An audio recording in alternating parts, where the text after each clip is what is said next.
Setelah terjadinya pemberontakan G30S PKI di Indonesia, keadaan pemerintahan di Indonesia mengalami kekacauan. Pada 3 Oktober 1965, Presiden Soekarno memerintahkan Letnan Jenderal Soeharto untuk memimpin operasi pemulihan keamanan dan ketertiban usai peristiwa kudeta G30S PKI.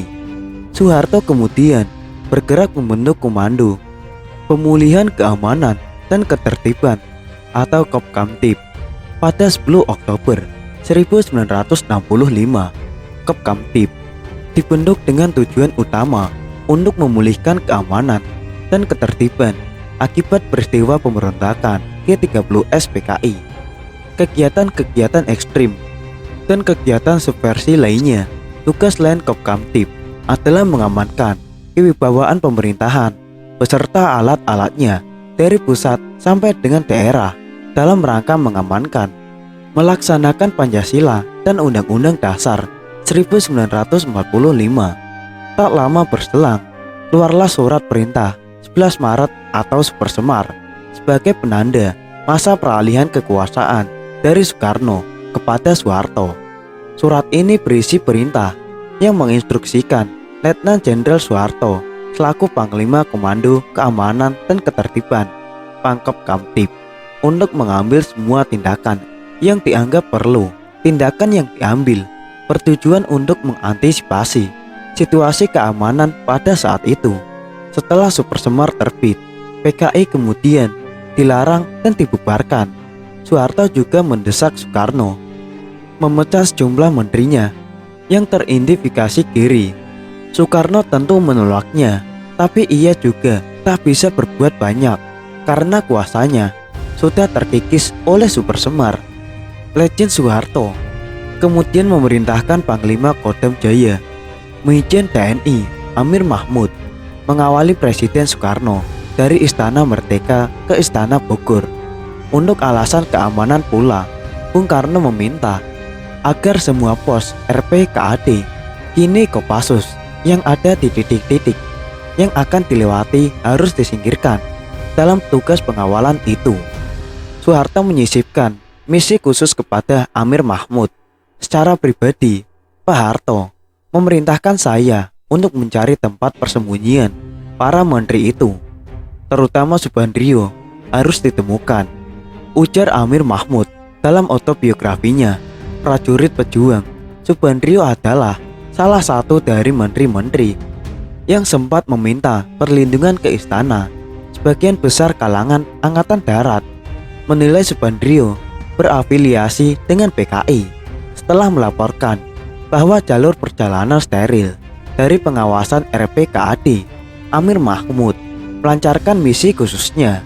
Sebuah kesepakatan dilontarkan kepada Presiden Soekarno yang sedang memberitahu di mana keberadaan Subandrio. Demi keselamatan Bapak, sebaiknya Subandrio diserahkan kepada saya, ujar Amir Mahmud.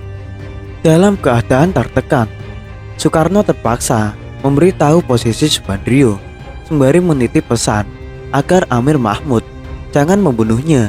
Ajudan Soekarno, Brigjen Sabur, kemudian diperintahkan mengantarkan Amir Mahmud ke guest house komplek Istana Merdeka. Di lantai atas guest house yang tampak bukan hanya Subandrio, melainkan menteri lainnya yang masuk daftar penangkapan seperti Sumarno, Armunanto, dan Sutomo. Semuanya yang ada di sana akhirnya diciduk pasukan Amir Mahmud. Amir Mahmud lantas memerintahkan pasukannya menggelandang Subandrio ke markas Kodam Jakarta Raya untuk diproses lebih lanjut. Tentang penangkapan ini, Harold Crouch dalam Militer dan Politik di Indonesia 1999 halaman 215 menulis, dalam pidato yang menyusul kemudian Soeharto menempatkan para menteri yang ditahan itu dalam 3 macam kategori. Pertama, mereka yang mempunyai hubungan dengan PKI atau Gestapo dengan indikasi yang cukup. Kedua, mereka yang kejujurannya dalam membantu presiden diragukan. Ketiga, mereka yang hidup amoral dan asosial, hidup dalam kemewahan di atas penderitaan rakyat. Subandrio telah masuk daftar pencarian jauh sebelum instruksi Soeharto untuk menangkap 15 menteri.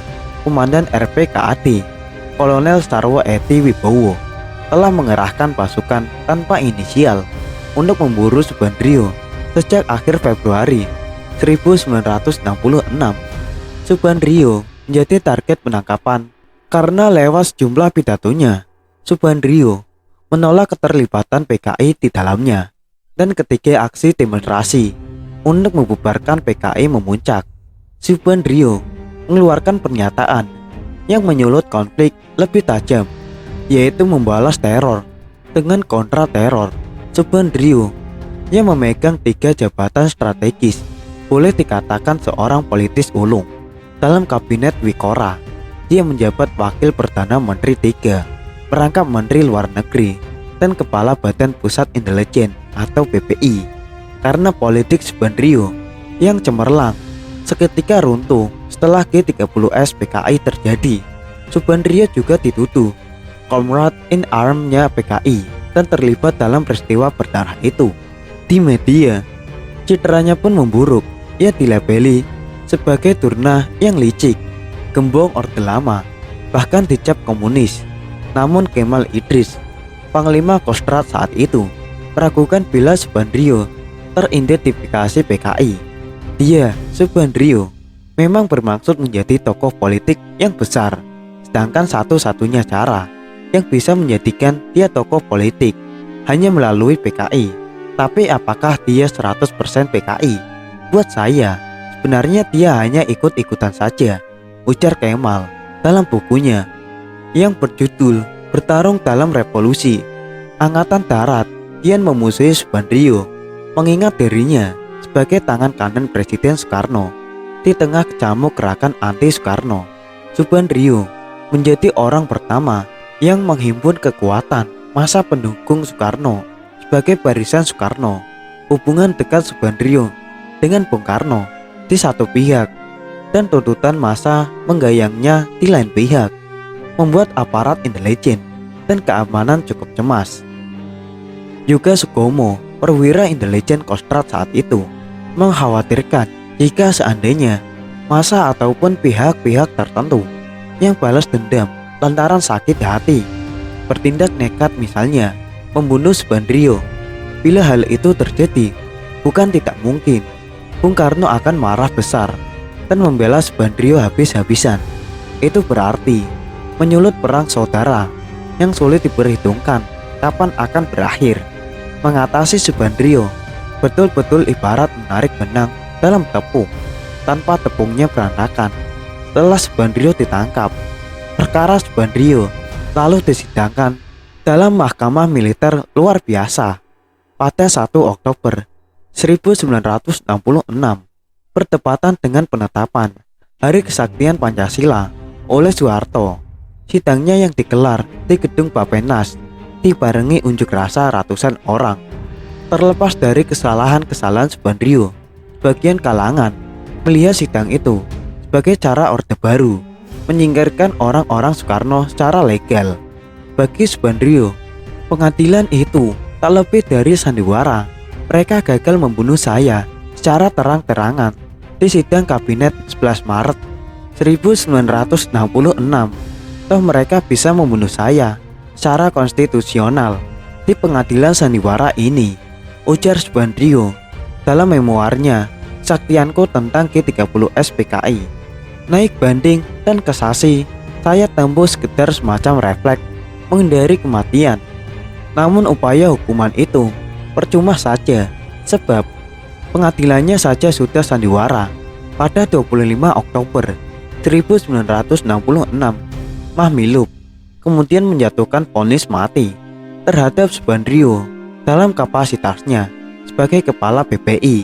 Subandrio dinilai ikut menciptakan situasi yang menguntungkan PKI. Dengan mengembuskan isu Dewan Jenderal, ia juga diputuskan bersalah tentang memperkeruh suasana.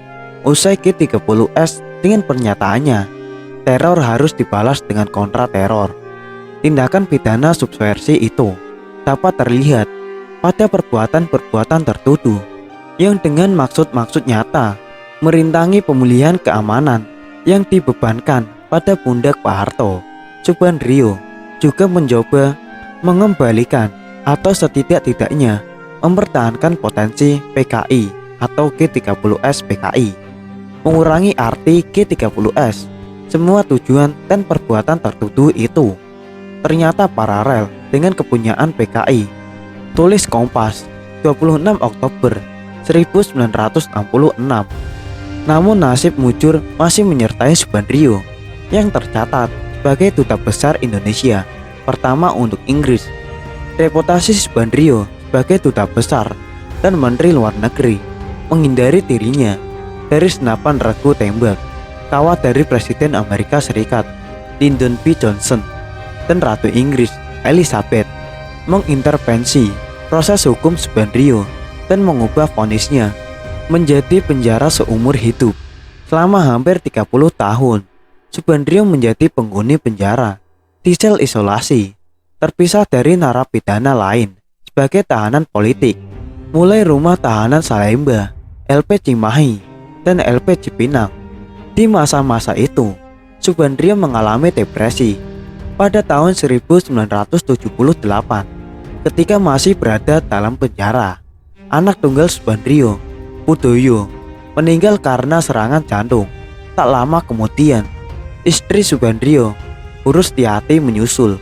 Subandrio bebas dari penjara pada tahun 1995 karena alasan kesehatan, kemudian wafat pada 3 Juli 2004.